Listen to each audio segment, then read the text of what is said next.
नमस्कार। आज बात करेंगे हमारे डिजिटल फुटप्रिंट्स की, यानी वो निशान जो हम ऑनलाइन छोड़ते हैं, और समझेंगे सीधे हमारे घर के दरवाजे तक पहुंच सकते हैं। सोचिए, हम अपने घरों पर ताले लगाते हैं, है ना? अनजान कॉल्स को इग्नोर करते हैं, पर उस डेटा का क्या जो ऑनलाइन मौजूद है और जिसे हम देख भी नहीं सकते? यही वो सवाल है जो आज की असलियत को दिखाता है कि कैसे हमारी ऑनलाइन दुनिया हमारी असली दुनिया की सेफ्टी के लिए एक बहुत बड़ा खतरा बन सकती है। अब एक सच्चाई का सामना करते हैं। ये जानकर शायद हैरानी हो, लेकिन किसी की भी पर्सनल जानकारी, बहुत सारी पर्सनल जानकारी पहले से ही ऑनलाइन मौजूद है। और सबसे बड़ी या कहें सबसे खतरनाक बात यह है कि इसके लिए किसी की इजाजत भी नहीं ली गई है। भाई, ये सिर्फ नाम तक की बात नहीं है। जरा सोचिए, पूरा नाम, घर का पता, फोन नंबर, पिछली नौकरियां, परिवार के सदस्य कौन हैं, यहां तक कि पुराने यूजर नेम भी। ये सब कुछ, ये सारी की सारी सेंसिटिव जानकारी ऑनलाइन आसानी से मिल सकती है। तो सवाल ये उठता है कि ये सब जानकारी आखिर वहां पहुंची कैसे? असल में इसके पीछे एक पूरी की पूरी इंडस्ट्री काम कर रही है। एक ऐसा अनदेखा उद्योग जिसके बारे में हम में से ज्यादातर लोगों को कोई भनक तक नहीं है। और इस कहानी के विलन हैं डेटा ब्रोकर्स। अब ये डेटा ब्रोकर्स क्या हैं?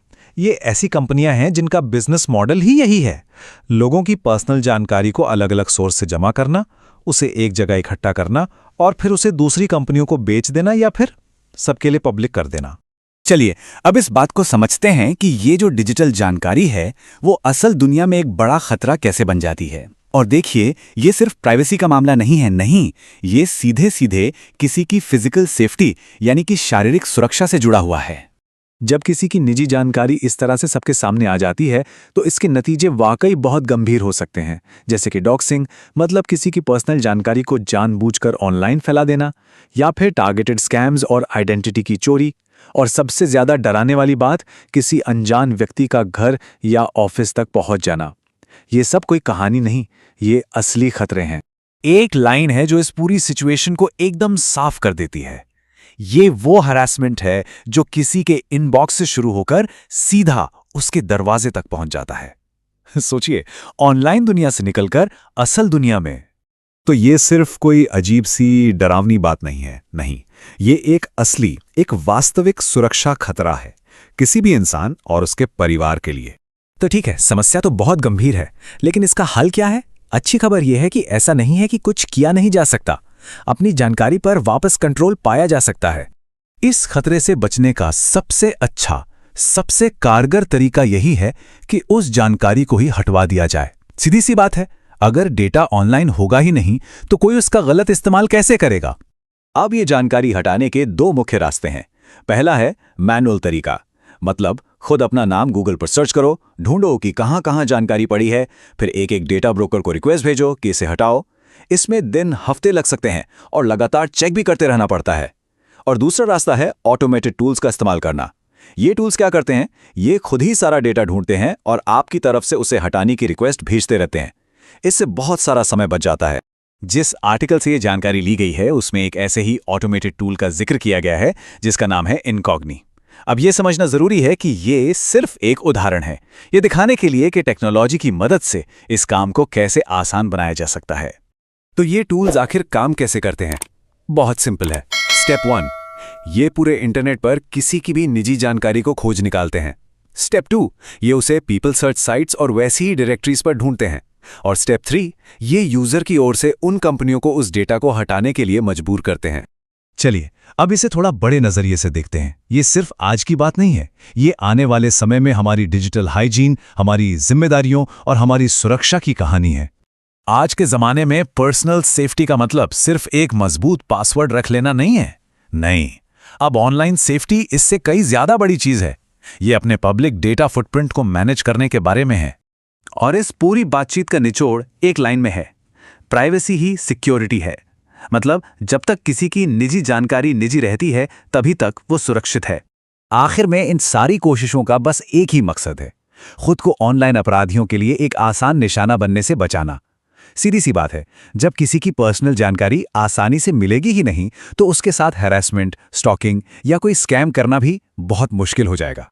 तो इस पूरी चर्चा के बाद एक सवाल तो बनता है, हम 2026 की तरफ बढ़ रहे हैं, तो क्या लोगों की डिजिटल सुरक्षा को उतनी ही गंभीरता से मैनेज किया जा रहा है जितनी कि उनकी फिजिकल सुरक्षा को? ये एक बहुत जरूरी सवाल है और सोचने वाली बात भी। आज हम बात करने वाले हैं बूटलोडर मैलवेयर के बारे में। अब ये कोई आम वायरस नहीं है जो आपकी सिस्टम की किसी तकनीकी कमी का फायदा उठाता हो। नहीं, ये हमारी और आपकी रोज की आदतों को ही अपना हथियार बनाता है, जैसे कि गूगल पर कुछ सर्च करना। तो चलिए देखते हैं कि कैसे एक बिल्कुल साधारण सी इंटरनेट सर्च एक बहुत बड़े साइबर खतरे की शुरुआत बन सकती है। इस पूरे हमले के खेल को समझने के लिए हम इसे 5 हिस्सों में देखेंगे। सबसे पहले हम समझेंगे कि कैसे सर्च इंजन ही एक जाल बन जाता है। फिर हम इस अटैक की पूरी बनावट को परत दर परत खोलकर देखेंगे। इसके बाद हम जानेंगे कि एक बार सिस्टम में घुसपैठ होने के बाद और कौन-कौन से खतरनाक मैलवेयर आते हैं। हम ये भी समझेंगे कि हमलावर आखिर किसे अपना निशाना बनाते हैं और इसे पकड़ पाना इतना मुश्किल क्यों होता है। और हाँ, आखिर में सबसे जरूरी बात, हम इससे बचने के तरीकों पर भी बात करेंगे।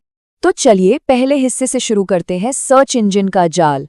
ये जानना वाकई बहुत जरूरी है कि बूटलोडर कैसे गूगल जैसी भरोसेमंद चीज को ही किसी के खिलाफ एक हथियार में बदल देता है। ये लाइन आज के साइबर खतरों की एक कड़वी सच्चाई है। आपकी गूगल सर्च एक जाल हो सकती है। जरा सोचिए, जो काम हम दिन में दर्जनों बार करते हैं बिना कुछ सोचे समझे, वही अब मैलवेयर के लिए हमारे सिस्टम में घुसने का मेन गेट बन गया है। ये स्लाइड साफ साफ दिखाती है कि खतरे पहुंचाने के तरीके कितने बदल गए हैं। पहले हमें यही सिखाया जाता था कि देखो भाई, अनजान ईमेल से बचो, कोई भी अटैचमेंट मत खोलो। वो पुराना तरीका था। अब नया और कहीं ज्यादा शातिर तरीका है, जहरीले सर्च रिजल्ट्स, जो दिखने में बिल्कुल असली और भरोसे के लायक लगते हैं। इस तकनीक को कहते हैं एसईओ पॉइजनिंग। इसका सीधा सा मतलब है कि हमलावर सर्च इंजन के नतीजों में हेरफेर करते हैं ताकि उनकी खतरनाक वेबसाइट्स गूगल पर सबसे ऊपर दिखाई दें। तो मान लीजिए कि कोई किसी बिजनेस एग्रीमेंट का टेम्पलेट ढूंढ रहा है, तो बहुत मुमकिन है कि सबसे ऊपर दिखने वाला लिंक उन्हें असली डॉक्यूमेंट की जगह सीधा मैलवेयर पर ले जाए। चलिए अब दूसरे हिस्से में चलते हैं और देखते हैं कि ये हमला असल में काम कैसे करता है। मतलब एक क्लिक के बाद पर्दे के पीछे क्या क्या होता है। आइए इसे स्टेप बाय स्टेप समझते हैं। हमले की पूरी प्रक्रिया इन 4 आसान लगने वाले स्टेप्स में पूरी होती है।